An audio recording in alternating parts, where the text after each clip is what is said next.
ఏమండోయ్, మీకు ఇప్పుడు ఆంధ్రప్రదేశ్లోని పశ్చిమ గోదావరి జిల్లాలో పెనుగొండ గ్రామంలో వేయించేసి ఉన్న శ్రీ వాసవి కన్యకా పరమేశ్వర అమ్మవారి గురించి చెప్పబోతున్నాను. ఈ అమ్మవారు బయట నమూనా రూపం ఇలా ఉంటుందండి.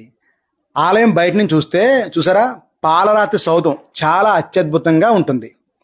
తర్వాత ఆలయం లోపలికి మనం మెట్లకు వెళుతుంటే బయట నుంచి చూస్తే లోపల అమ్మవారి విగ్రహం చిన్న ప్రతిమలాగా కనబడుద్ది. కానీ లోపలికి వెళ్ళే కొలది అమ్మవారి రూపం అలా అలా పెరిగిపోతూ ఉంటుందండి. పెద్ద రూపం, 90 అడుగుల పంచలోహ విగ్రహం కదండి.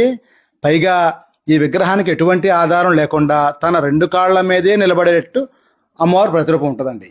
చూశారు కదా, అమ్మవారిని ఆ రోజుల్లో ఆ మహారాజు మోహించడం వల్ల ఆమె అగ్ని ప్రవేశం చేసింది కదా. ఆమెతో పాటు 100కు పైగా జంటలు అగ్ని ప్రవేశం చేశారు. వాళ్ళ ప్రతిరూపాలు కూడా ఇక్కడ పంచలోహాల్లో పెట్టి భక్తుల దర్శనార్థం ఉంచారన్నమాట అండి. అమ్మవారితో పాటు వీళ్ళందరినీ కూడా కంపల్సరీ దర్శించుకోవాలి. ముఖ్యంగా ఇక్కడ ఇంకొక విచిత్రం ఉందండి. అదేంటంటే అద్దాల మేడ. అద్దాల మేడ చాలా బాగుంటుంది. ఆడవాళ్ళకి అద్దాలంటే చాలా ఇష్టం కదా.